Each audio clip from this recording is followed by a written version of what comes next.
Hello everyone, and welcome to English 200 and English 201. This week we'll be talking about creative nonfiction. You're not going to leave everything you learned about poetry behind, because all of those things you learned about in poetry, about metaphor and simile, about using sensory detail, you can use when you're writing creative nonfiction. First, I'm going to define what creative nonfiction is. Then we're going to talk a little bit about how miniature encourages attention. I'll give you 3 examples of creative nonfiction, and then you'll begin writing. We'll start with our discussion for the week, where you will all practice free writing. You'll practice free writing about certain topics in your life and share those as a way to encourage each other that you can write in this genre. Then you'll have 2 different opportunities to write writing exercises on creative nonfiction. One is called Flood of Memory. The second is called Memoir. Then you'll be revising one of those assignments to turn in as your formal assignment for this week on creative nonfiction.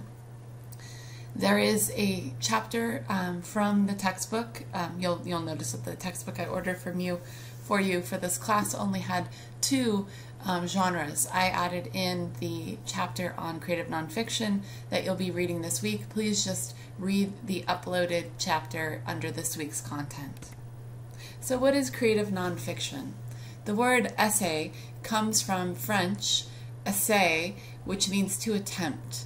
So the idea of an essay is to try to find sense in something, to attempt to find the heart of something.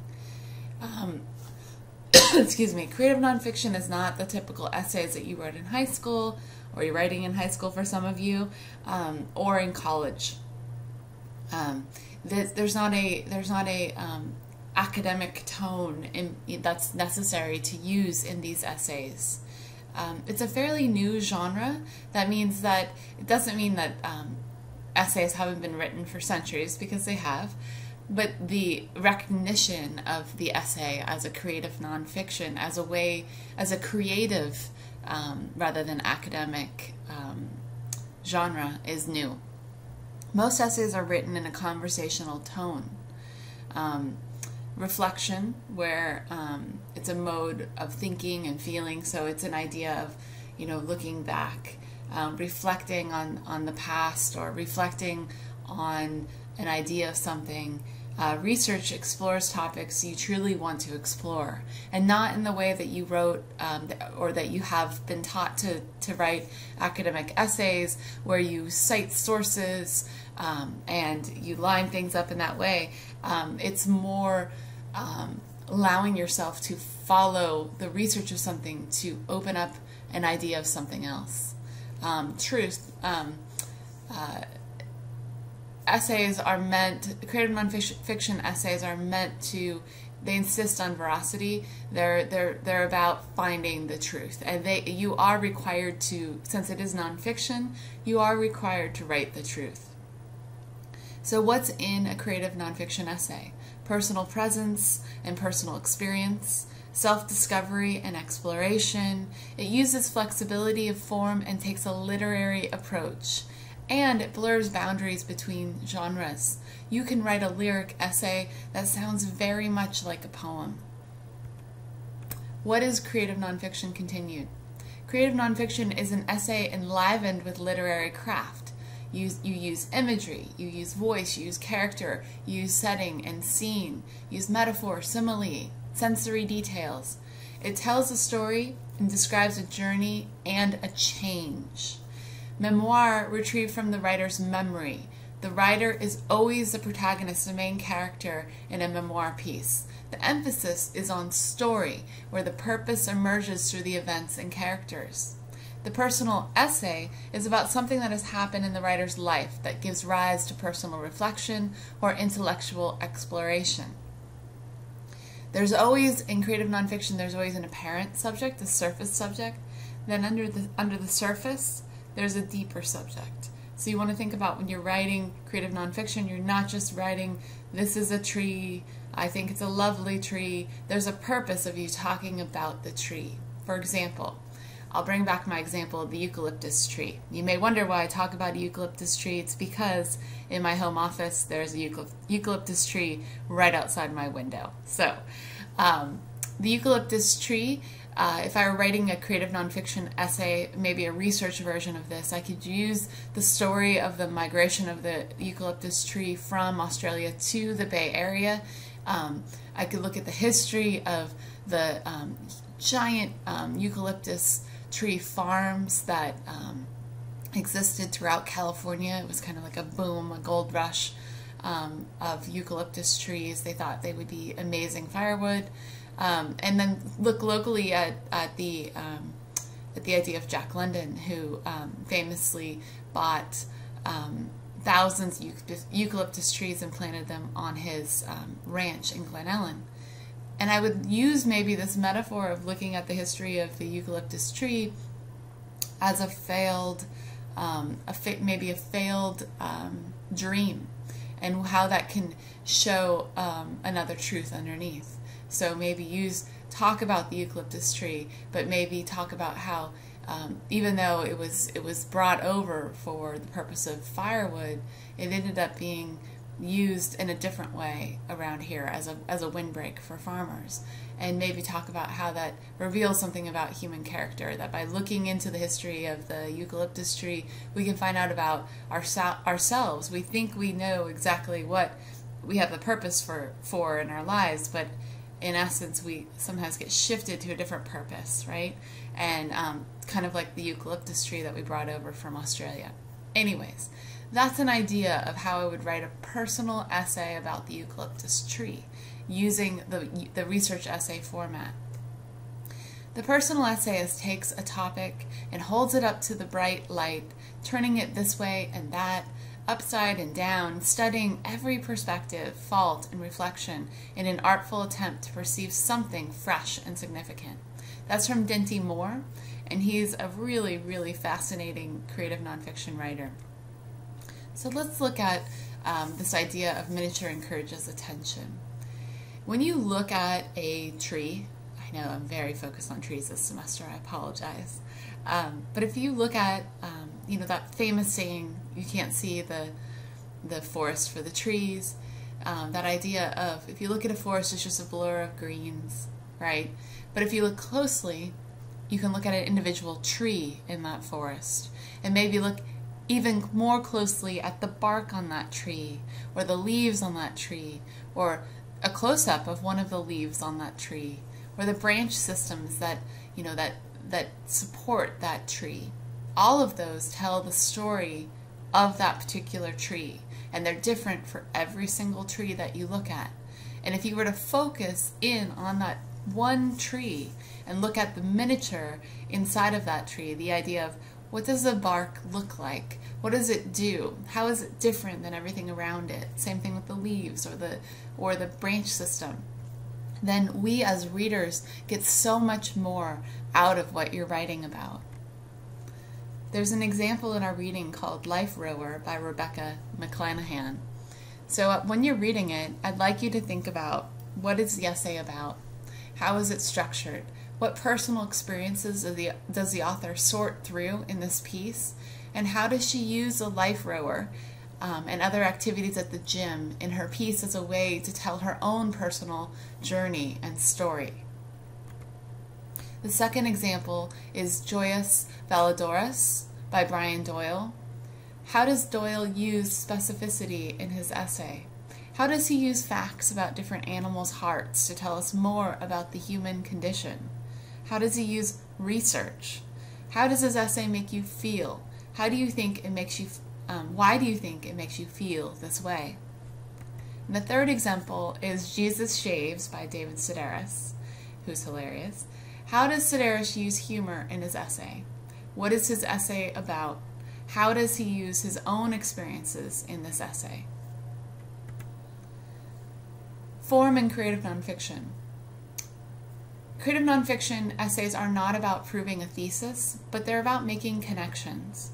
Many times one must destroy what happened in order to get at the essence of that experience. Always close on a powerful moment. So when you write your essay, you're going to don't be too attached to the memory that you can't blow it apart to look at it in more detail.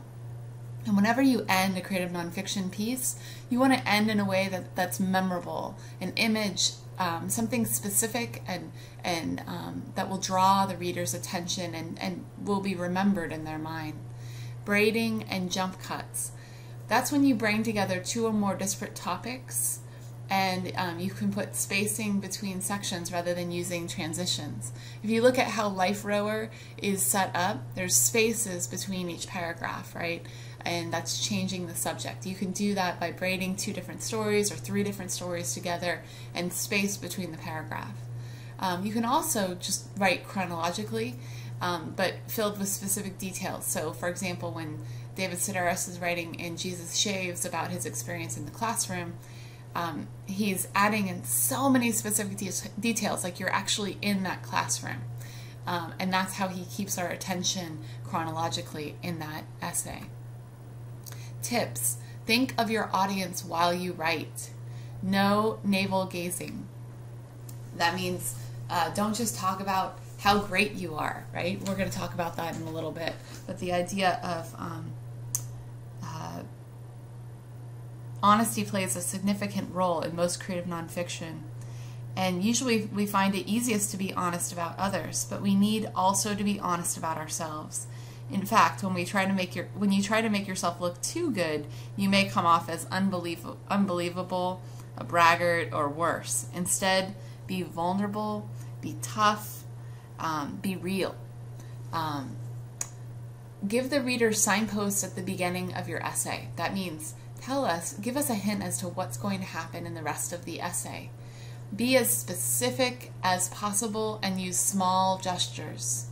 So instead of thinking abstract and big, and abstract, remember, are ideas like happiness, sadness, disappointment, right? These ideas of things that maybe you as a person have an idea of what it means to you, and I as a person have an idea of what it means to me, but we do not think the same thing.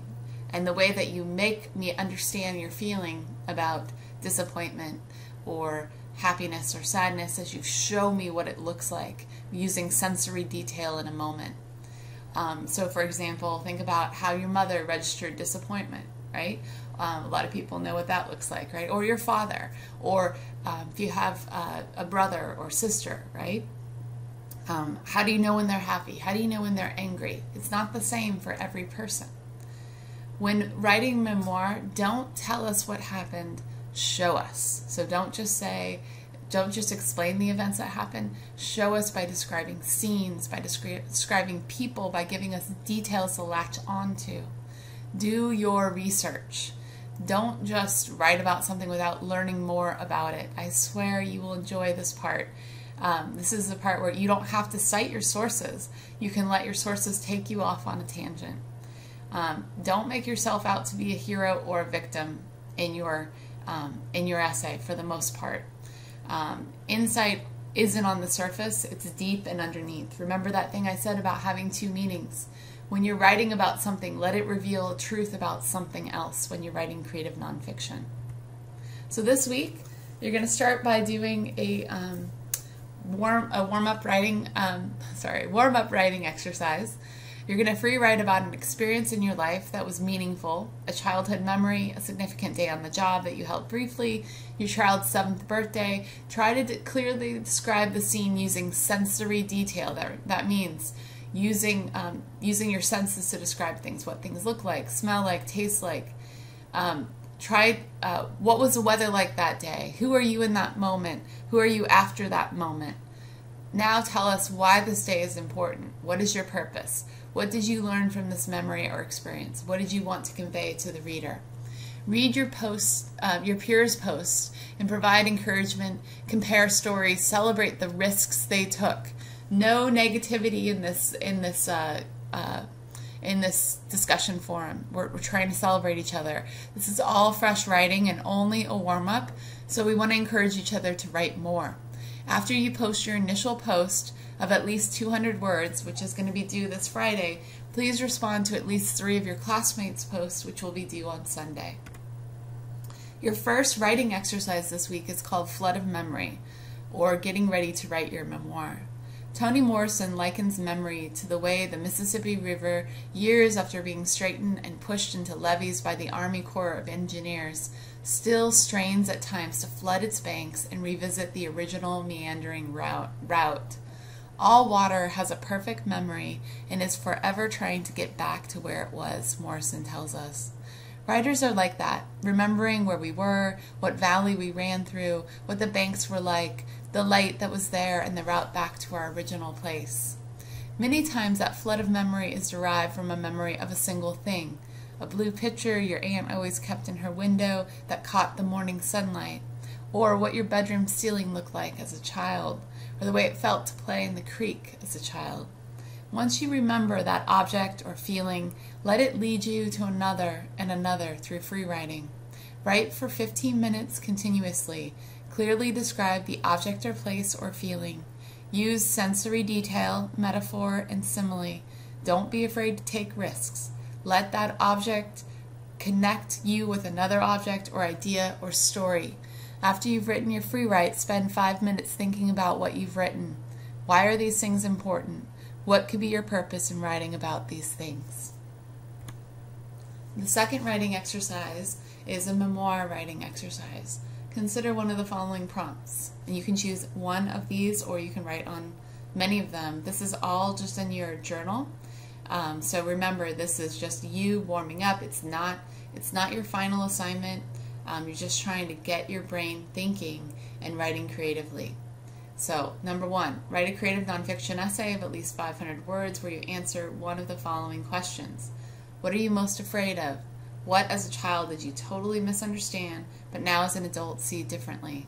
What part of your body do you obsess over as too small, too large, oddly proportioned, or totally dull? If you could change your name, what would you change it to? What would this change represent, actually or symbolically? And why do names matter? Second possible writing exercise. Write a creative nonfiction essay of at least 500 words where you choose a family memory that everyone seems to remember differently. Now explore. Tell us your version. Tell us how your mother remembers it, or that she refuses to remember it at all. Don't try to win the argument. Instead, explore the gap between the two memories. Or, number 3, what have you forgotten? This may seem odd, but often what we've forgotten tells a story about ourselves. Maybe you used to go to summer camp and you've forgotten the details, what the cabin smelled like, what it felt like to dive into the cold lake and go under. What might be the truth about the missing gap? What can you learn by doing research and asking others? What will you never know? 4, use your free writing from your last writing exercise as a jumping off point. Choose one of the objects, places, or feelings you discovered in your free write and write a creative nonfiction of at least 500 words about it. So that's the one that you use for your discussion forum this week. You can use that as a jumping off place. Alright guys, your third formal assignment is to take one of those journals that you just did and revise it into a formal assignment. That means you're going to make significant changes to it.